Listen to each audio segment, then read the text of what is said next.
You know him as Diddy, formerly Puff Daddy, big-time rapper, big-time producer, big-time superstar, and now the feds at his houses in both locations. Welcome to Watch Mojo, and today we're bringing you up to speed on the bombshell allegations levied against hip-hop mogul Sean Puff Daddy Combs.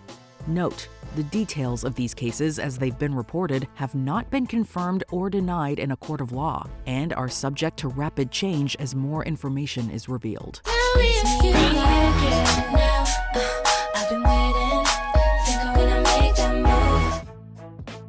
Combs is accused of physically abusing Cassie.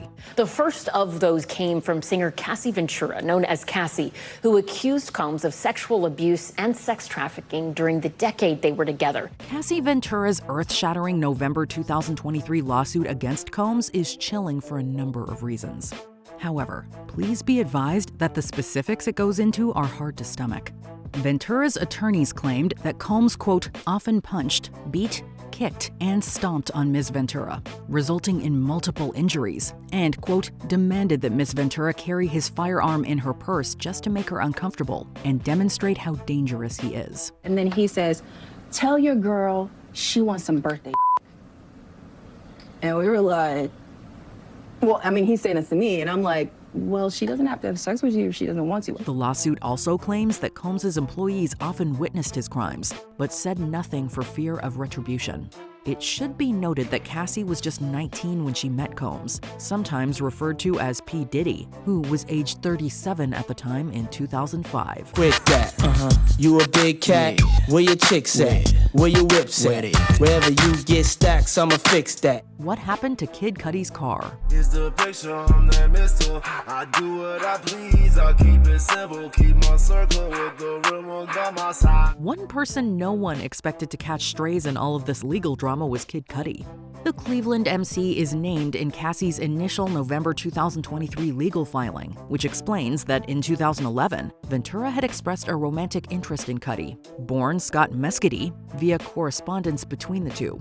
Upon discovering this, Combs allegedly assaulted Ventura and threatened to destroy Mescudi's car, specifying that he wanted his fellow rapper to bear witness to this. No worries, the boys survive. Keep on climbing out the rubble, but now he's alive. The suit claimed that the aforementioned vehicle did indeed explode sometime later, which was then confirmed by the Day and Night singer himself.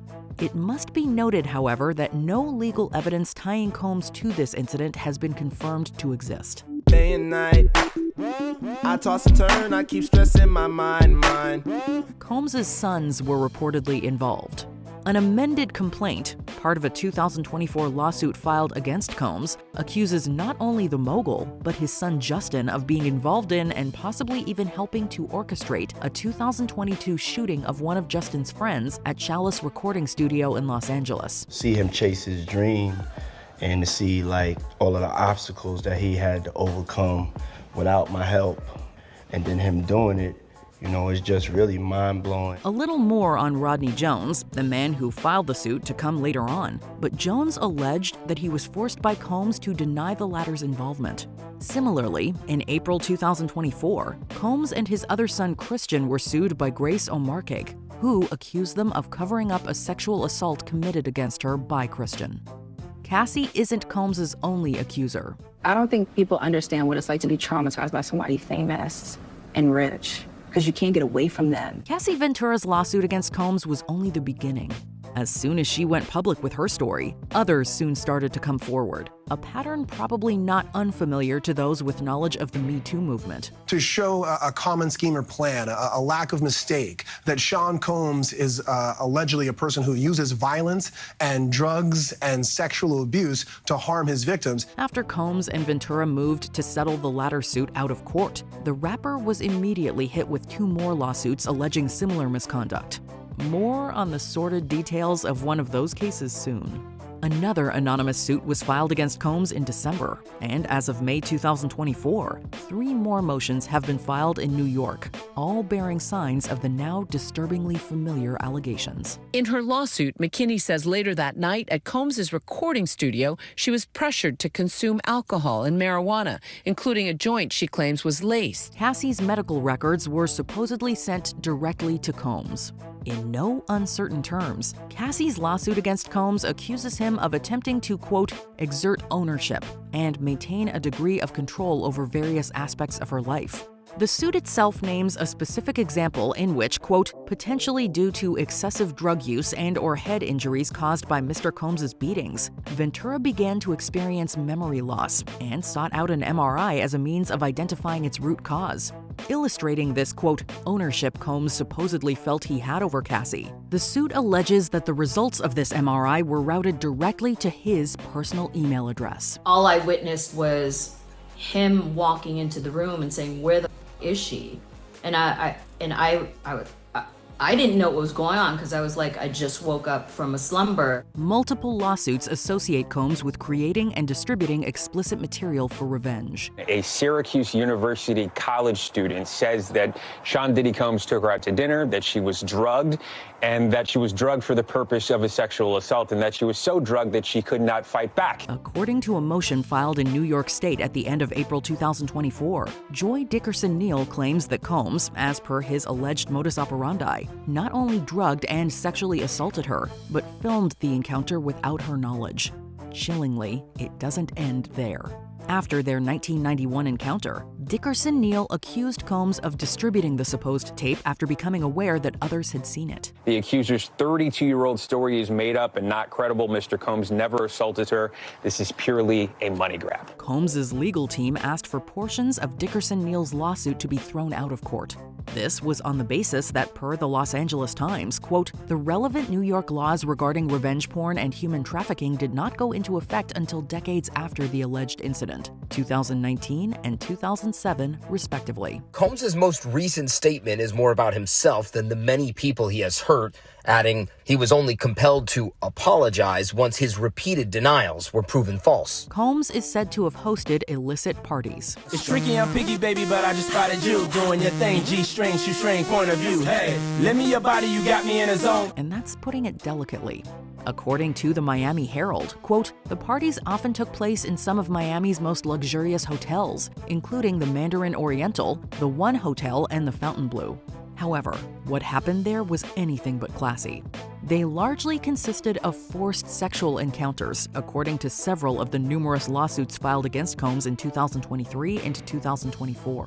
These parties are said to have been brutal and physically excruciating to those lured in, and were often filmed by Combs himself, who is reported to have referred to them as, quote, freak-offs. Women lace them, G4 jet, come on. Twist them crooked, cell phone numbers private. Flip them, change them, prissy, I'm bougie the hood. Combs's alleged male victim. Throughout his time with Mr. Combs, Mr. Jones witnessed, experienced, and endured many things that went far beyond his role as a producer on the Love album. As if the accusations from Combs's other alleged victims weren't troubling enough, music producer Rodney Little Rod Jones Jr. filed suit against the disgraced performer at the end of February 2024 in the state of New York. Jones's explosive lawsuit claims that Combs drugged, groomed, and abused him after having been hired to work on the latter's 2023 project, The Love Album, Off the Grid. Lil Rod claims that Diddy forced him to work in the bathroom as Diddy showered, and that Diddy engaged in constant, unsolicited, and unauthorized groping. In a now disturbingly familiar pattern of events, Jones alleged that he was made to engage in intimate encounters with sex workers, in addition to not being properly compensated for his work on the Love album. Jones is looking for a $30 million payout from Combs and his team. The federal authorities will look into the evidence that they've collected, and then they'll go in front of a grand jury and try to get an arrest warrant for Diddy if there's enough. Cassie's lawsuit claims that Combs paid $50,000 to retrieve that hotel footage. My behavior on that video is inexcusable. I take full responsibility for my actions in that video. I'm disgusted. By now, those familiar with the Combs case are likely to have seen or at least heard of the harrowing security camera footage of Combs attacking Cassie. Even more disturbing, perhaps, are Combs's alleged efforts to silence Cassie and scrub the existence of that footage and its contents. This is so damning. This is so horrific. It shows such, reprehensible and violent conduct. While we won't show you all of that video due to the potentially triggering incident it depicts, Cassie's lawsuit against Combs claims that the latter paid $50,000 to unknown parties at the Intercontinental Hotel in Los Angeles to suppress it. The hotel has since asserted that it's under new management and that they, quote, do not have access to prior incident records or footage. I'm so sorry. But I'm committed to be a better man each and every day. I'm not asking for forgiveness. Before we continue, be sure to subscribe to our channel and ring the bell to get notified about our latest videos. You have the option to be notified for occasional videos or all of them. If you're on your phone, make sure you go into your settings and switch on notifications. Combs allegedly broke into Cassie's house and assaulted her. In an Instagram post, Cassie writes, "Domestic violence is the issue. It broke me down to someone I never thought I would become. With a lot of hard work, I am better today, but I will always be recovering from the past." In a saga with no shortage of disturbing details, one may be the most damning of all against Combs. That would be Ventura's claim, explained in her initial lawsuit, that in 2018, Combs and Ventura had dinner together, after which Combs refused to let her into her apartment by herself. At this point, the rapper-producer entered uninvited and reportedly sexually assaulted Cassie. Following this encounter, Cassie severed ties with not only Combs' Bad Boy record label, but with Combs himself as well. Combs, meanwhile, has categorically denied all of the allegations set forth against him. We should say the name of Cassie, the survivor of the domestic violence. Yes. Let's talk more about her. Absolutely. As well. Let's talk about the issue, Priya. Let's talk about the actual issue and not the individual. If you or someone you know is struggling with trauma or other mental health issues, please call the National Sexual Assault Hotline at 1-800-656-4673.